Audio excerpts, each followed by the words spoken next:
कीर्तनं विष्णु स्मरणं पादसेवनम् अर्चनं वन्दनं दास्यं सख्यमात्मनिवेदनम् इति पुंसार्पिता विष्णु भक्तिश्चेन्नवलक्षणा क्रियते भगवत्तद्धा तन्मन्येधितमुत्तमम्। कलियुग पावनावतार श्री श्री गौरांग महाप्रभु परम अंतरंग पार्षद गौड़ीय वैष्णवाचार्य वर्य परम पूज्य पाद श्री श्रील जीव गोस्वामी चरण तार श्री श्री भक्ति सन्दर्भ ग्रंथे 169 अनुच्छेदे भक्तिर अविदेयत्व वर्णन प्रसंगे श्रीमद्भागवत प्रणीत जे साक्षात मुख्य भक्तिर अंग नवधा भक्ति श्री प्रहलादेर उक्तिते ताई बर्णना करছেন। এই শ্লোকের ব্যাখ্যা প্রসঙ্গে এ যাবৎ আমরা শ্রবণ কীর্তন স্মরণ এবং পাদ সেবন এই চারটি অঙ্গের যথামতি শ্রী গোস্বামী পাদের বাণীর আশ্রয়ে আলোচনা করেছি। তারপর অর্চনাঙ্গ, এই অর্চনাঙ্গ ভক্তি সম্বন্ধে গতকাল আমরা কিঞ্চিত আলোচনা করেছিলাম। শ্রীল গোস্বামী পাদ তার এই শ্লোকের যে ক্রমসন্দর্ভ বিস্তৃত ব্যাখ্যা তাতে তিনি লিখছেন, কারো মনে হতে পারে যে যখন এক অঙ্গ সাধে কেহ সাধে বহু অঙ্গ, নিষ্ঠা হইলে উপজায় প্রেমের তরঙ্গ। যেমন শ্রবণে পরীক্ষিত, কীর্তনে সুখ ইত্যাদি এক একটা সাধনায় এক এক মহান ভাব সিদ্ধি লাভ করেছেন। সে প্রমাণও এর পরেই গোস্বামী পাদ তুলছে। এই শ্লোকের পরেই সেই শ্লোক শ্রীকৃষ্ণ শ্রবণে পরীক্ষিত। সুতরাং কেউ মনে করতে পারেন যে এই নবধা ভক্তির মধ্যে যে অন্তরঙ্গ ভজন আমাদের শ্রবণ কীর্তন স্মরণাদি, যদি আমরা এইগুলিরই অনুষ্ঠান করি, অত্যন্ত বিধি সাপেক্ষ আগম শাস্ত্রের বিহিত যে অর্চনাঙ্গ, যদি আমরা এই অর্চনাঙ্গটি অনুষ্ঠান নাই করি তাহলে কি ক্ষতি আছে? কারণ এক অঙ্গ কি বহু অঙ্গ তো বলাই আছে। এর উত্তরে শ্রী গোস্বামী পাদ বলছেন যে শ্রী নারদ পঞ্চরাত্রাদি বিধি অনুসারে প্রতিটি ভক্তকে এই দীক্ষা গ্রহণ পূর্বকেই ভগবানের উপাসনা বা ভজন করতে হবে প্রতিটি সাধক। তো দীক্ষা গ্রহণ মানে শ্রী ভগবানের সঙ্গে একটা সম্পর্ক স্থাপন। সুতরাং শ্রীহরির সঙ্গে যখন সম্পর্ক স্থাপিত হলো তখন পঞ্চরাত্রাদি বিধান দিচ্ছেন যে সেই ইষ্টদেবের এই বাহ্য সেবা প্রত্যেকটি সাধকের জন্যই একান্ত প্রয়োজন। কারণ শাস্ত্রবাণী আছে, দীক্ষিতানান্তু সর্বেশাং তদকরণে, মহাজন বলেছেন। এবং সেই শাস্ত্রবাণী আমরা উদ্ধৃত করেছি।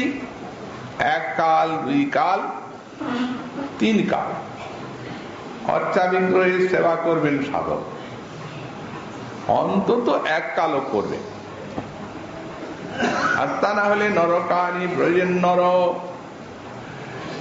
এই শাস্ত্র বাক্যেরও শাসন আছে। অতএব সাধকগণকে এই অর্চনাঙ্গটি অবশ্যই অনুষ্ঠান করতে হবে। তারপরে লিখছেন, যেহেতু সম্পত্তি মন্ত গৃহস্থা তেষান্তু অর্চন মার্গ এবং মুখ্য। যে সমস্ত ভক্ত, গৃহস্থ ভক্ত সম্পত্তিমান, তাদের জন্য এই অর্চন মার্গটিকে মুখ্য করা হচ্ছে। তারা যদি এই নিষ্কিঞ্চনের মতো কেবল ফুল তুলসী দিয়ে ঠাকুরের সেবা করেন, তাহলে কি হবে? বৃত্ত ষাট্যং প্রতিপত্তিস্যা, একটা বৃত্ত ষাট্য দোষ হবে।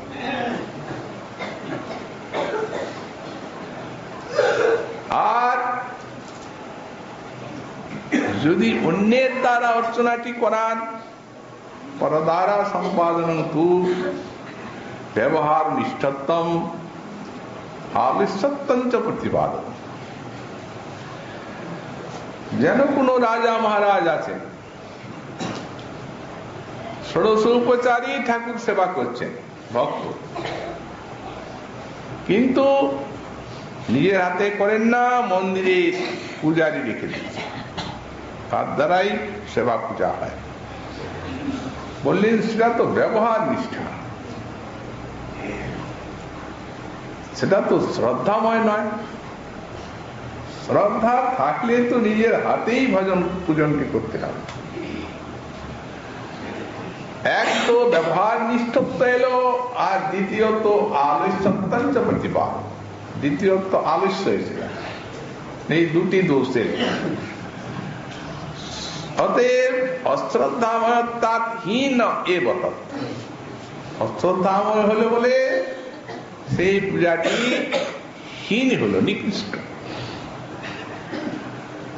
আমরা শ্রীমদ্ ভাগবতে দেখতে পাই, মহারাজ অম্বরীশ নিজের হাতে ঠাকুর মন্দিরটি পর্যন্ত মার্জন করছে।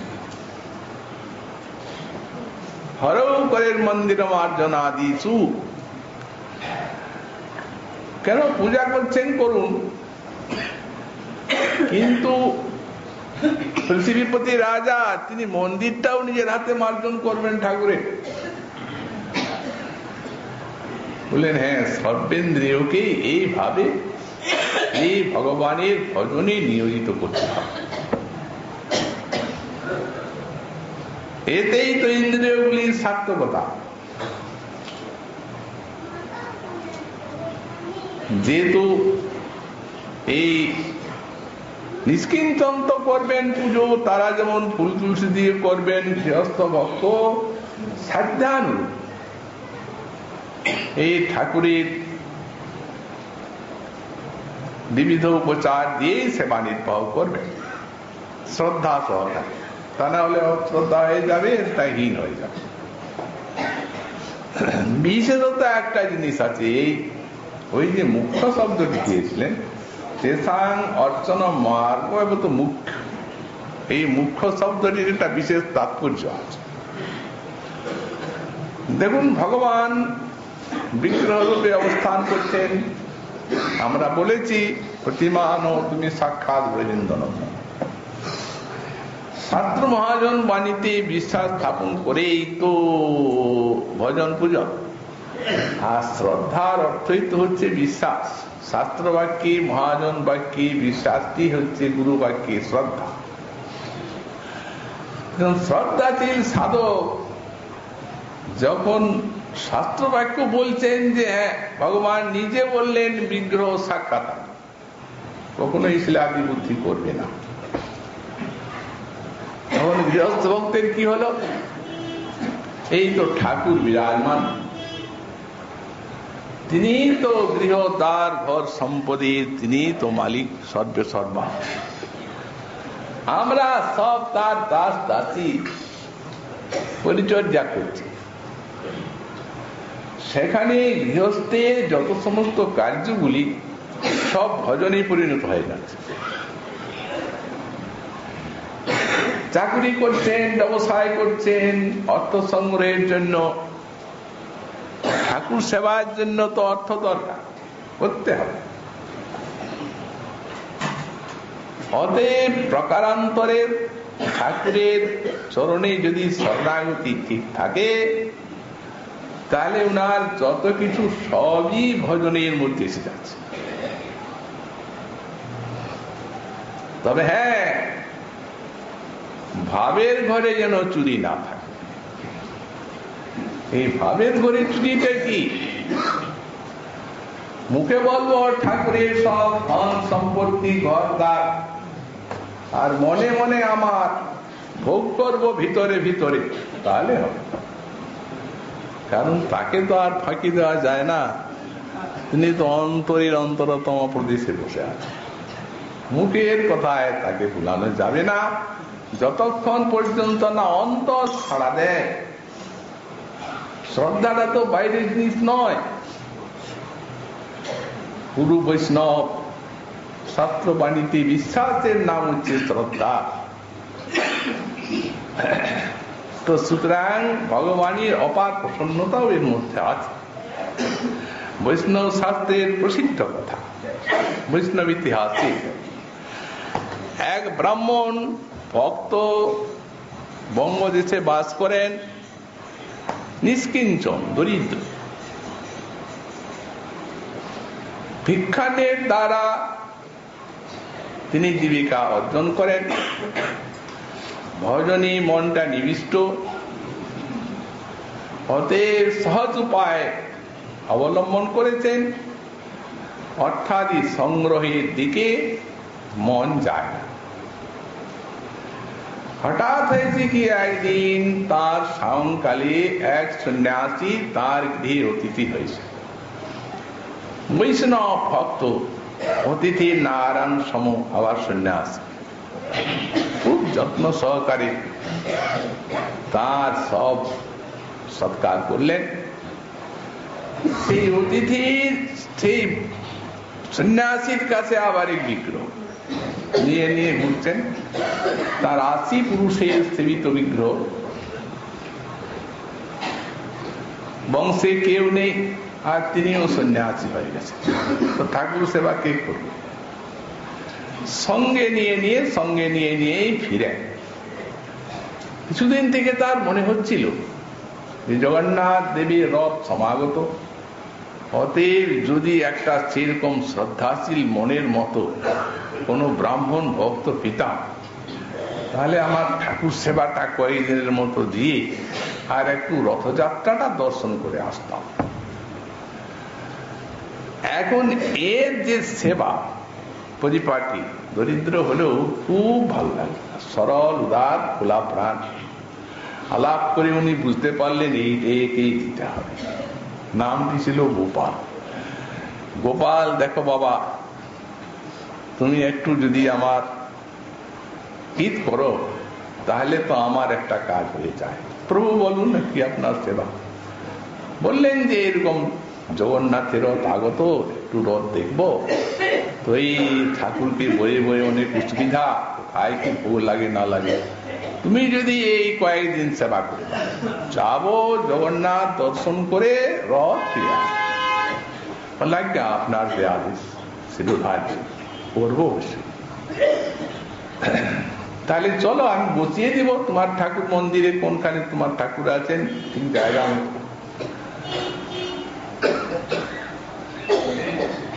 বললেন, শ্রীপাদ, আমার তো ঠাকুর পূজা নাই। পারে গুরুদেব ঠাকুর পূজা দেননি? ঠাকুর পূজা না হলে তো নরক কথা, নরক শোনা যায়। দীক্ষিত তুমি তো? বললেন হ্যাঁ, দীক্ষা নিয়েছি, গুরুদেবের কাছে ঠাকুর চেয়েওছি। তখন শ্রী গুরুদেব বললেন, দেখ গোপাল, তোকে ওই বাজার থেকে ঠাকুর এনে প্রতিষ্ঠা করতে পুজো হবে না, পুজো করতে হবে না, ঠাকুর আপনি তোর করে আসুন। তবে তো বাপু আমি তোমার ঠাকুর, আমার ঠাকুর তোমায় দেব না। তখন যদি আমার ঠাকুর তোমার হয়ে যায়, আমার 80 পুরুষের সেব্য বিগ্রহ, 80 পুরুষ সেবা করছে, সন্ন্যাসী হয়েছে তাও কাঁধে নিয়ে নিয়ে ঘুরছে। উনি বললেন, সে আপনার ইচ্ছা প্রভু, দেন না দেন আপনি বললেন, সত্য কথা তো বলতে হবে আপনাকে, গুরুদেব যা বলেছে তাই বললেন। সন্ন্যাসী দেখছেন এই ছেলে আবার এত সরল উদার, এ আমার জিনিস রাখতে পারে কখনো? আচ্ছা নাও, যেখানে তোমার ঠিক জায়গা মতো রাখো, সেবা কিন্তু রোজ করতে হবে। বলে আশীর্বাদ করুন আমি যেন পূজা করতে পারি। কিন্তু চলে গেলেন। এখন ভিক্ষান্নের দ্বারা তো সেবা হবে না, আকাঙ্ক্ষা তো ছিলই, কিন্তু ভিক্ষান্নের দ্বারা কতটুকু ঠাকুরের সেবা হয়? পত্নী আর একটা বিধবা ভগ্নী, এই 3 জনকে নিয়ে ব্যস্ত। তো উনি করলেন, সামনে একখণ্ড জমি, ছোট্ট ঘর, সেই জমিটুকুতে ওই সেদেশে যা চাষ হয় পানির বুরুজ তৈরি করলেন।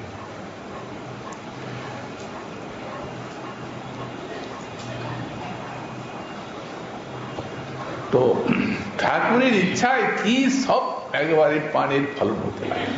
আশ্চর্য গ্রামের লোক, ঠাকুর, গোপাল ঠাকুর কি দিয়ে আপনি চাষ করছেন? আরে এত ফলছে। আমি আপনারা যা করছেন তাই করছি। বিরাট ঝুড়ি নিয়ে সেই পান বয়ে বাজারে নিয়ে যান। লোকে বলে, দেখো ঠাকুর এত ভারী কাঁচা জিনিস তুমি বয়ে নিয়ে যাচ্ছ মাথায় করে, একটা তুমি লোক করো না, বয়ে নিয়ে যাবে কি, সামান্য পয়সা নিবে, তোমার অনেক পয়সা হয়। উনি বলেন, দেখেন আমি তো নিয়ে যেতে পারি, ভারী লাগে না। এত নিয়ে যাচ্ছ ঠাকুর, ভারী লাগে না? তা তো ভারী বোধ করতে পারিনি। আর দেখুন, একটা মজুরকে টাকা দেব, একটু কষ্ট করলে সেটাই তো ঠাকুরের একটা কিছু জিনিস হবে। বস্তু তো ভারী লাগে না। ঠাকুর দেখেন এত ভারী জিনিস বইছে কার জন্যে? মজুরের টাকাটা একটা আমার কিছু সেবা দ্রব্য হবে বলে। অতএব উনি ওই অন্তর্ধানে থেকে বোঝাটা উনি বয়ে নিয়ে যান, একে ভারী লেগে উঠা। ওই যে যোগক্ষেম ভয় তো আছেই, এটাই তো সুখ। সেবা করতে লাগে। এখন যে রকম এদের 3 জনেরই সেবাতে নিষ্ঠা, আর যে রকম এদের ঠাকুরের সেবাতে আসক্তি, সে সকলেই চিত্ত আকৃষ্ট হতে লাগলো। এক ধনাঢ্য ব্যক্তি মন্দির করে দিলেন, ভালো মন্দির। তারপরে কেউ হয়তো কিছু জমি দিয়ে দিলেন ঠাকুরের নামে, কেউ হয়তো গাভী টাবি দিয়ে দিলেন। ওদিকে এই করতে করতে দিন যাচ্ছে, 1 মাস, 2 মাস, 3 মাস, 4 মাস। তখন এদের মনে হচ্ছে হয়তো এরপর আসবেন সন্ন্যাসী, তো বর্ষাকাল, কোন জায়গায় হয়তো চাতুর্মাস্য করছেন। 1 বছর পার হয়ে, 2 বছর পার হয়ে, তখন এদের মনে ধারণা হলো যে ও সন্ন্যাসী না, ওই গুরুদেব সাক্ষাৎ যে বলেছিলেন গোপা ঠাকুর আপনি তোর কাছে আসবে, সেই তিনি কৃপা করে পৌঁছে দিয়েছেন। ওই সন্ন্যাসীর ভয়টা মনের থেকে মুছে গেল, সবই নিজের হয়ে গেল। তখন সে কি সেবার পরিপাটি, অভাব নাই, এখন চরম সেবা করতে লাগে।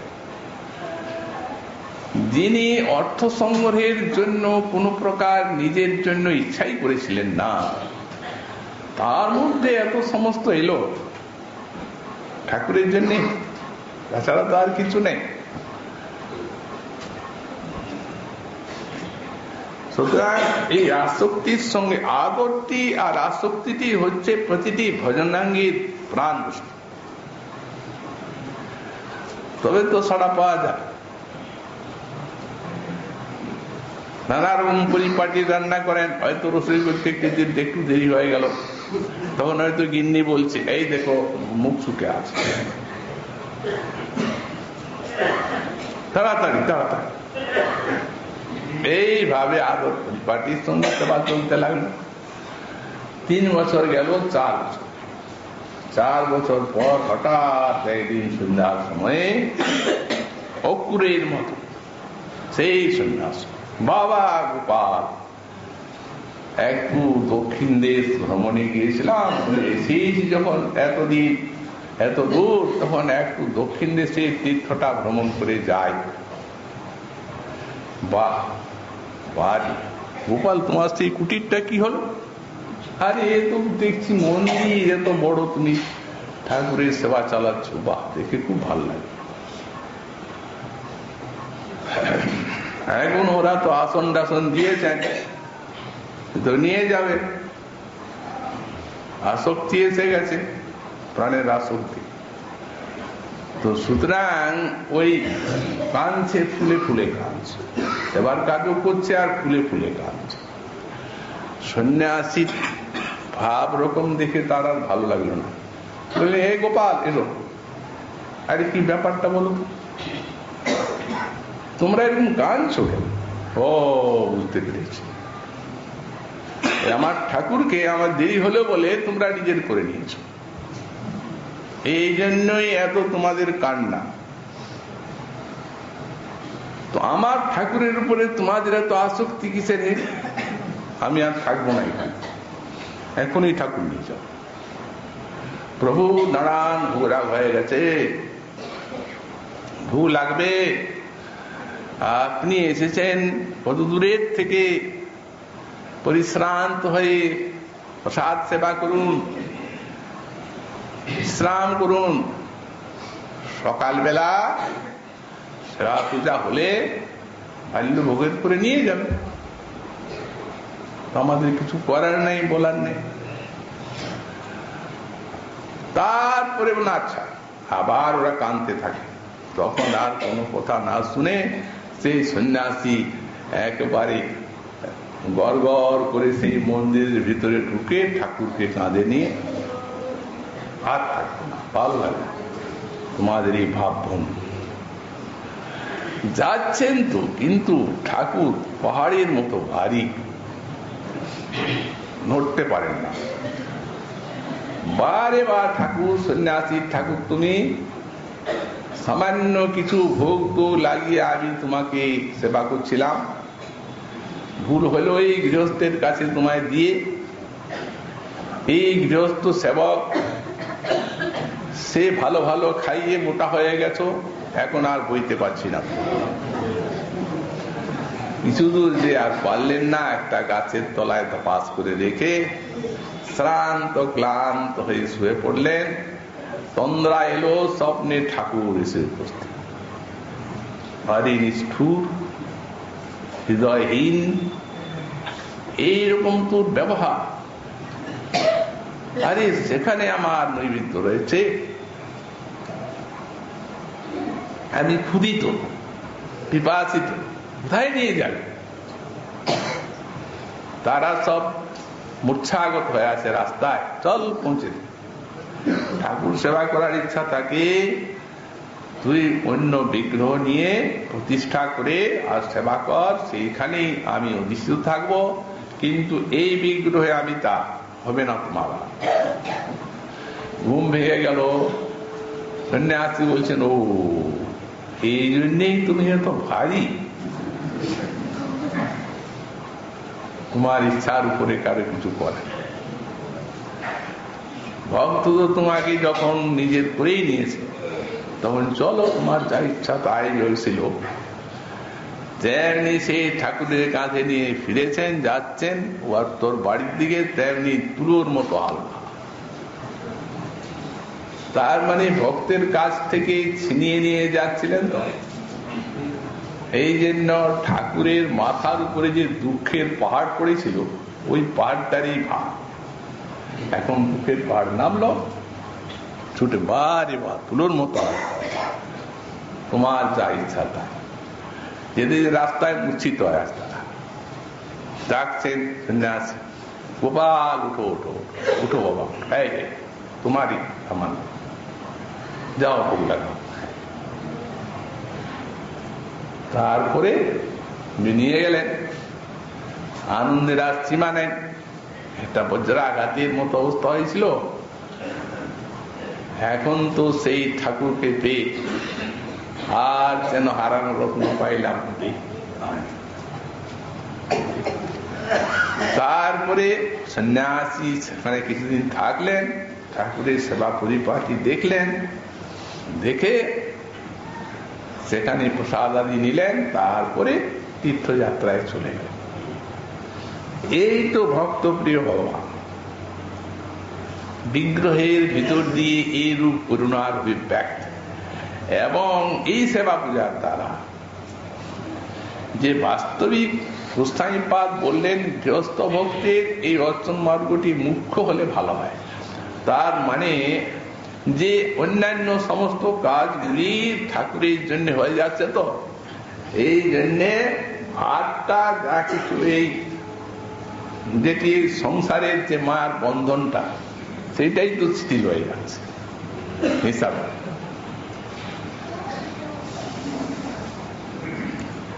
তো সুতরাং এই জন্যে গোস্বামীপাদ বললেন যে মার্গটি পরদ্বারা সম্পাদন তু ব্যবহার নিষ্ঠত্বম আলিষ্ঠত্বম চ প্রতিপাদকম। প্রাণের সেবা নিজেকে করতে হবে, অতএব অন্যের দ্বারা না করিয়ে প্রত্যেকটি ভক্ত নিজে যদি এই ভজনটি করেন, তাহলে একদিক দিয়ে যেন সংসার তার হালকা হয়ে গেল, ভগবান স্নেহ সংসারে পরিণত হলো, অপর দিক দিয়ে তেমনি তিনি ভগবত কৃপা লাভ করে ধন্য হতে পারবেন। আর যারা সংসার ত্যাগী, তাদের জন্য তো যেমন বলা হলো যে নিষ্কিঞ্চন, সে তার ফল ফুল পুষ্প এবং জলের সেবা তুলসী। তা আমরা তো গোস্বামীপাদ মুনির দৃষ্টান্ত এই বিষয়ে দিয়েছি। সবার থেকে একটা বড় জিনিস আছে, প্রীতি।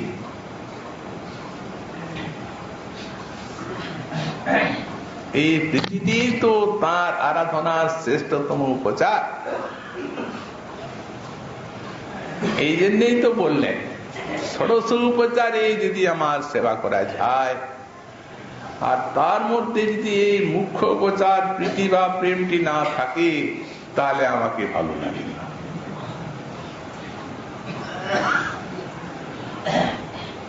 সেগুলি আস্বাদ্য হয় না ভগবানের। অতএব মূল আস্বাদনটি হলো প্রীতি ভক্তের। যেটি যেটির সঙ্গে মিশবে সেইটি তাকে অতিশয় প্রীতিদান করবে, আর প্রীতিমান ভক্তের হৃদয়টা, চিত্তটা প্রসারিত। দেখেন রবার আছে, পুকুরে থাকে রবারটা, যতটাকে টান দেওয়া যায় ততটা প্রসারিত হয়। তো এই প্রকার চিত্তটি ঠাকুরের জন্য যত এই সেবা পূজা আরাধনায় আদর ভরে যত ওকে টান দেওয়া যাবে, চিত্ত বর্ধিত হয়ে যাবে। শেষকালে হবে কি, অন্তরে সেই প্রীতিটি বিস্তার প্রাপ্ত হয়ে নানাভাবে তাকে জড়িয়ে ধরতে চায়। আপনাদের কাছে এই প্রসঙ্গে একটা ভক্তের কথা বলব। এখন ভক্ত ভগবানের বিগ্রহের সেবা করে বিগ্রহ সেবাতে সিদ্ধি লাভ করেছিলেন। তারপর একদিন সকালবেলা ফুল তুলে এনেছেন, মল্লিকা মালি, মল্লিকা জাতি জুথি, খুব গম গম করছে ফুল। ঠাকুরের চরণে ফুল দিয়েছে। সৌরভে সেই ছোট্ট মন্দিরটা ভরে আছে। উনি মনে মনে চিন্তা করছেন যে আমি যদি এই ফুলের মতো আমার প্রাণটা হতো, বা আমি যদি এই ফুলের মতো হতে পারতাম, তাহলে প্রভুর ইচ্ছায় তাহলে এমনি তার চরণে পড়ে থাকতাম, এবং চরণেও পড়ে থাকতাম, আর তার কত আনন্দ হতো। প্রভু তুমি বিগ্রহ, আমি ফুলদল বলছেন। ঠাকুর বলছেন, হে ফুলদল আমার এত প্রিয় নয়, তুমি জানো ভক্ত তুমি, তুলসী আমার। তো তুমি ফুলদল হতে চাচ্ছ, বললেন প্রভু তুলসী হও।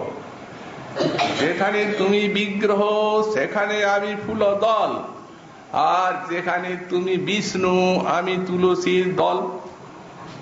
তোমার চরণ ছুঁয়ে প্রভু থাকিব ধন্য হয়ে, তোমার চরণ স্পর্শ করে আমি ধন্য হয়ে থাকব। এই সৌভাগ্য আমায় দাও। ঠাকুর বলছেন, বারে বা, তুমি ফুল তুলসী হয়ে পড়ে থাকবে আমার চরণে, তাহলে আমার সেবাটা কে করবে? তখন উনি বলছেন, প্রভু ওটা তো আছেই, আমি বলছি কি আমি অনেক হয়ে যেন তোমার সেবা নিয়ে আর তোমার আনন্দ দান করে যেন ধন্য হয়ে যায়। ওটা তো আমার আছে, ওটা আছি। যেখানে তুমি যে দেবতা সেখানে আমি তো পূজারি। ঠাকুর রহস্য বলছে, ভক্তের সঙ্গেই তো খেলা, বিগ্রহ রূপ কত লীলা। ঠাকুর বলছেন, দেখো ভক্ত, তুমি বলছো আমি পূজারি, এক শ্রেণীর পূজারি আছে, তারা করে কি সকালবেলা দরজা খুললো, ঘন্টা বাজালো, জাগালো, তারপরে একটু ধূপ জেলে দিল, দুটা বাতাসা একটা ছোট থালায় আর একটা এতটুকু গ্লাস, এক গ্লাস জল দিয়ে তুলসী দিয়ে আর নিবেদন করে কপাট বন্ধ করে চলে। তুমি বলো ওই দুটা বাতাসায় আর একটু জলে সারাদিন থাকা যায়? আর আসবি। তারপর যদি এলো সন্ধ্যাবেলা আবার সেই একটু আরতি করলো, আচমন দিল, দুটা বাতাসা এক গ্লাসে ছোট গ্লাসে জল দিয়ে সন দিয়ে চলে গেল। তো এইরকম পূজারি। তুমি বলছো আমি তো পূজারি, কেমন পূজারি তাই জানতে চাই। উনি বলছেন কি, প্রভু আমি কোথায় যাব তোমায় ছেড়ে? তুমি তো আমার এবং আমি তো তোমারই, তোমাকে নিয়েই তো আছি। অতএব প্রভু তুমি কৃপা করো যেন প্রাণ ঢালা সেবা করে আমি ধন্য হতে পারি, তোমার ছাড়া তো আমার কেউ নাই। অতএব আমি প্রাণটা দিয়ে তোমার সেবা করব। উনি বলছেন কি, দেখো এই সেবা কাকে বলে জানো? সেবার অর্থ সুখদা। এই তো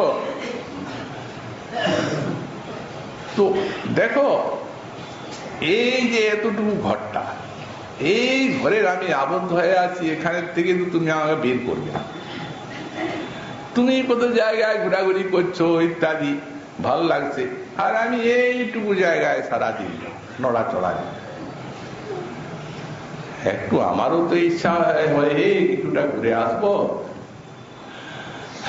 ভক্ত বলছেন, ভ্রমি বাড়ি চাও তুমি, তোমার লয়ে যাবো স্বামী, অবশ্যই তোমাকে আমি ভ্রমণ করাবো। ভ্রমণ কি, তুমি যখন আনন্দ পাবে তখন আমার এই দেহ তরণী আমি সংসার তটিনীতে ভাসিয়ে দেব, আর তুমি নাবিকের মতো সেই তরণী যেদিকে ইচ্ছা হয় তুমি যাবে আর সংসার দেখবে, আনন্দ পাবে। আমি তরি তুমি মাঝি। তখন ভগবান বলছেন, বারে বা, তুমি তো দেখছি বেশি চালা।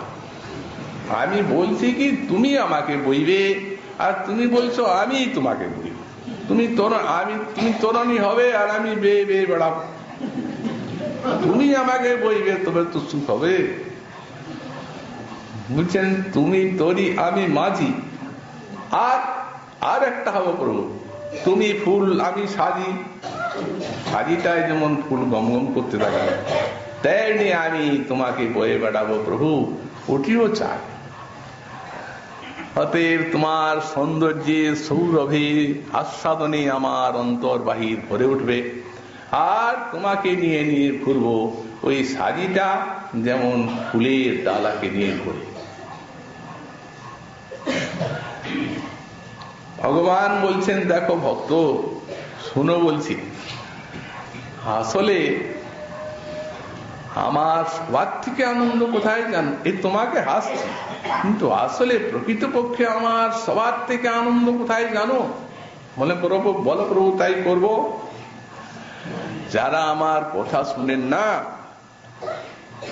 তাতে যে আমার আনন্দ হয়, এমন আনন্দ আর কোনো প্রকারই হয় না। এই জন্য তো ওইখানে আমি থাকি। উনি বলছেন, তা তো প্রভু শুনবো, এটা তো আমার ভজন। আমি যে ভক্ত, তুমি ভগবান। তো ভগবান তখন বলছেন, ভক্ত শ্রবণ কীর্তন করবে, অথচ বলছো কি তুমি ভক্ত? তোমার দেখছি অভিমান আছে। আমার যারা ভক্ত তারা নিজ মুখে বলে না আমি ভক্ত, তুমি বলছো। তখন উনি বলছেন, হ্যাঁ প্রভু একটু আছে, ওটা ছাড়তে পারি, তোমাকে বলছি। দেখো প্রভু, যার এই সংসারে সামান্য কিছু অর্থ সম্পদ থাকে, ঘর দ্বার, নশ্বর জিনিস এই দেহ, এই নশ্বর জিনিসের জন্য সারা জগৎটা প্রভু অহংকারে মত্ত হয়ে আছে, তা তো দেখছি। তুমি তো অন্তর্যামী, সবই জানো। তো যদি তুচ্ছ পদার্থের অভিমান করে যদি জীব মেতে যায় মানুষ, তুমি হচ্ছ বিভু বস্তু, এক একটা লোমকূপে অনন্ত কোটি ব্রহ্মাণ্ডে তোমার সমস্ত,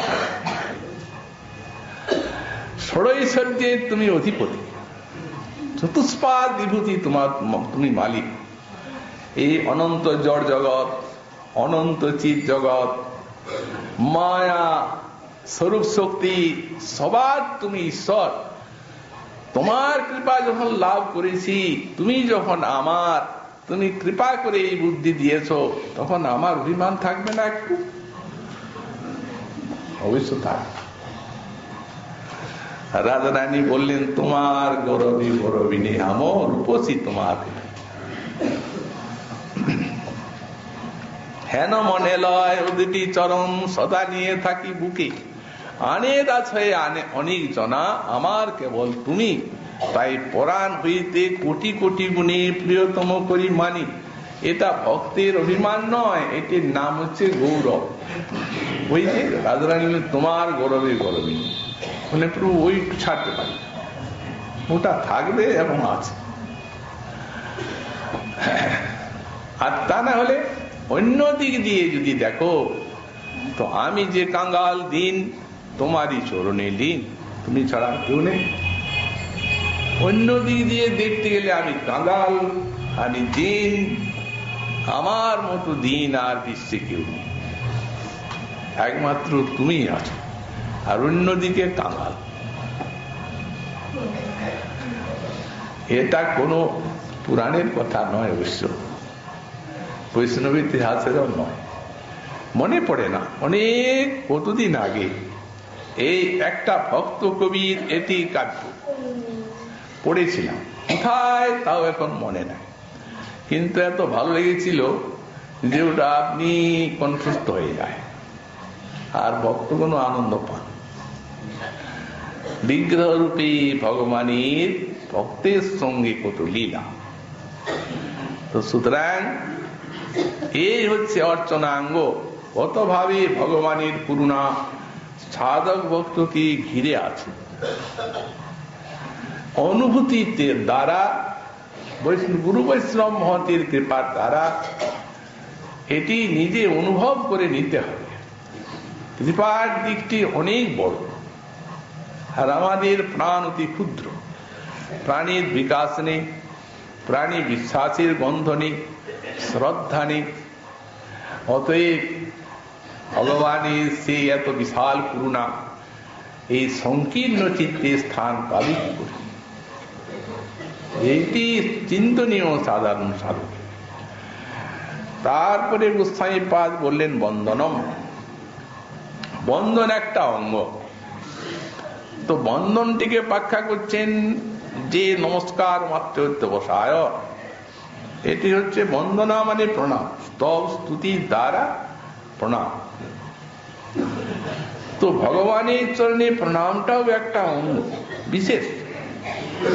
কেন বললেন? যেহেতু এই কৃষ্ণ প্রণামিন পুনর্ভবায় 10 বার অশ্বমেধ যজ্ঞ করেন যারা, তাদেরকে আসতে হয় পুনরায় সংসারে, কিন্তু কৃষ্ণের চরণে একবার প্রণাম করলে আর আসতে হয় না, সংসার শেষ হয়ে গেল। ভগবান নিজেও অর্জুনকে বললেন মনমনা ভগবান ভক্ত মজ্জাদি মাং নমস্কুরু, তুমি আমাতে মনটি সমর্পণ করো। প্রথম অর্জুন বলছেন ঠাকুর মনটা কি আমার অধীন? বল যে মনটা তোমাকে দেব। চঞ্চল মন ঘুরে বেড়ায়। পূর্বে বলেছেন চঞ্চল হি মন কৃষ্ণ প্রমাথি বলভদ্রম নিগ্রহ মন্যে বায়ু দেব সুদুষ্করম। ওটা তো বায়ুর মতো, কিন্তু নিগ্রহ করা যায় না, দেব কি করে? আচ্ছা না পারো, মদ ভক্ত ভব, শ্রবণ কীর্তনাদি করো। তাও যদি সময় না হয়, মদ জাজি ভব, তুমি আমার এই সেবা করো, খরচাবি দিলে। অর্জুন বলছেন প্রভু এই তো এখন যুদ্ধক্ষেত্রে ক্ষত্রিয়, অতএব এ তো সেবা পূজা ইত্যাদি কিছু হওয়ার সম্ভাবনা নেই। ভগবান বলছেন তবে মাং নমস্কুরু, তুমি আমাকে প্রণাম করো। প্রণামও যদি করো তাহলে এই বন্দনার দ্বারা ধীরে ধীরে অন্যান্য অঙ্গগুলিও তুমি লাভ করতে পারো। আর না হলো এটা একটা অঙ্গ। তবে হ্যাঁ, এটি কিভাবে করতে হবে সেটি ব্রহ্মা ভগবানের যখন স্তুতি করছেন তখন একটি শ্লোকে বলেছেন তত্তেনুকম্পাং সুসমীক্ষমাণো পুঞ্জান এবাত্মকৃতং বিপাকম হৃদ বাগ উপবীর বিদগ্ধং নমস্তে জীবে তজো মুক্তিপদে সদায় ভা। প্রভু তোমার অনুকম্পার দিকে যারা চেয়ে থাকে। অনুকম্পা কি? এখানে অনুকম্পা মানে কৃপা, দয়া, কিন্তু দয়া কৃপা শব্দ এখানে দেন নাই ব্রহ্মা, অনুকম্পা শব্দটি দিয়েছে। অনুকম্পা ভগবানের তার ব্যাখ্যা করেছেন শ্রীজি, যে ভগবানের আসলে কৃপা দু প্রকার, যেমন ভক্ত যেমন আধার তেমন কৃপা।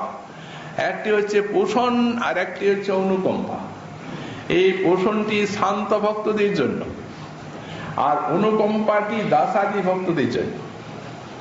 অনুকম্পার লক্ষণ কি করলেন?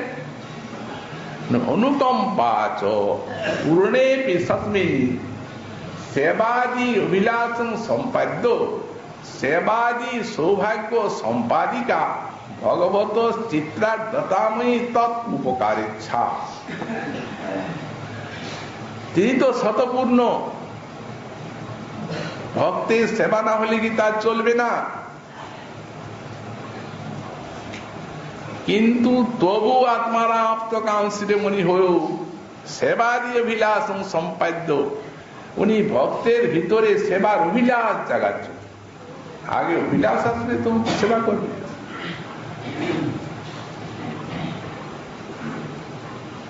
ঠাকুর মশাই বললেন মাগি সেবা অভিলাষ, অভিলাষ আগে জাগাও। উনি জাগাচ্ছেন অভিলাষ, তারপরে সেবাদি সৌভাগ্য সম্পাদিকা ভগবত চিত্রার্থতাময়ী তোর উপকার ইচ্ছা, তারপরে সেবা দিচ্ছে। অভিলাষ জাগিয়ে আর সেবা দিচ্ছে। এই যে তার চিত্তের আর্দ্রতা, এটি অনুকম্পা বলা হয়। তো ব্রহ্মা বলছেন প্রভু তোমার সেই অনুকম্পা কবে হবে? এই দিকে যারা চেয়ে থাকেন তত্তেনুকম্পাং সুসমীক্ষমাণো পুণ্যান এবাত্মকৃতং বিপাকম, আর আত্মকৃত বিপাক ভোগ করে যান। আত্মকৃত বিপাকটা কি? সুখ দুঃখ তো ভক্তির জীবনও আসছে, কত রোগ ব্যাধি সুখ দুঃখ আসছে। তার জন্য ভগবানের কাছে হরিনামের কাছে কোনো প্রার্থনা নাই, কারণ ভক্তের সুখ দুঃখ ভগবানের দান, কর্মফলে সেখানে কোনো সংসর্গ।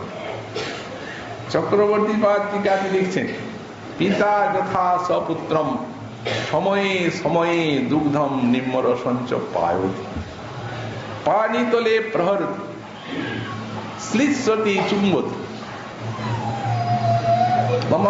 মম হিতাহিতং তদ্রূপ প্রভুরেব জানাতি নতুহম।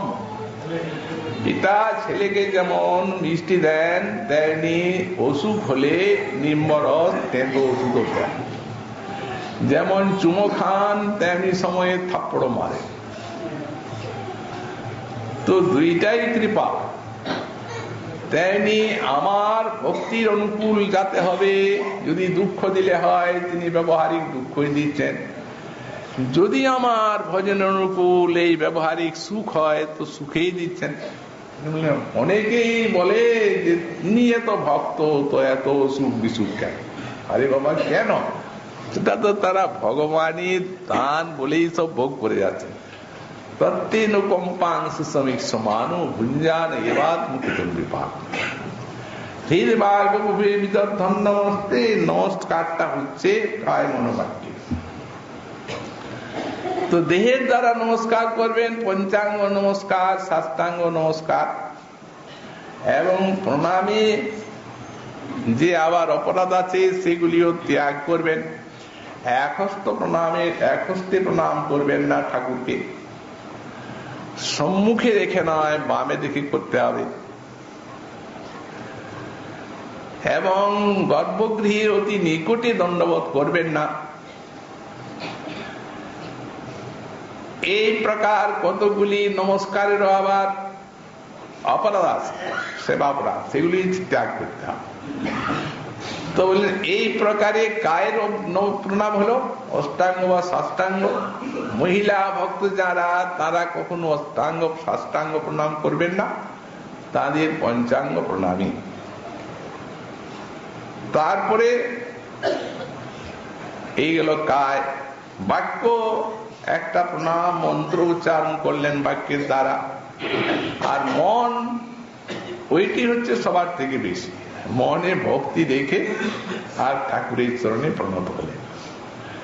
তাদের তত্তেনুকম্পাং সুসমিক সমানু ভুঞ্জান এবাত্মকৃতং বিপাকম হৃদিবাগবিদধন্যস্তে জীবে তো। এখানে জীবে তো কে? যারা ভক্তিপথে অবস্থান করেন তারাই জীবিত, আর ভক্তিপথে অনবস্থানী মৃত্যু। এই ভাব যারা জীবিত থাকে একটা অঙ্গকে অবলম্বন করুন। হে প্রভু, তোমাকে লাভ, তোমার চরণ লাভের তারা উত্তরাধিকারী তাই পাক ভবতী। কি প্রকার বললেন? যেন পিতৃ সম্পত্তিতে সন্তান অবশ্য উত্তরাধিকার প্রাপ্ত হবে, এই কেউ মেটাতে পারে। তেমনি যারা এইভাবে ভজন জীবন যাপন করেন তারা তোমার চরণ লাভ করার জন্য উত্তরাধিকারী, অবশ্য তোমার চরণ লাভ করেন। মুক্তি পদে যার সেই মুক্তি পদ হয়, দশম পদার্থ মুক্তির কিবা সমস্যা। যার চরণে মুক্তি পদে আছে, সেই চরণ লাভে তিনি হচ্ছেন উত্তরাধিকারী ভক্ত। এর দ্বারা বোঝা যায় যে বন্দনা, এই নমস্কার, এটিও একটি নবধা ভক্তির মধ্যে একটি অঙ্গ। তারপরে আমাদের তিনটে বাকি দাস্য সক্ষ আত্মনিবেদন। শ্রীমন মহাপ্রভুর কৃপা হলে আগামীকাল আবার আমরা এই বিষয়ে আলোচনা করব। আজকে সন্দর্ভ কথা এখানেই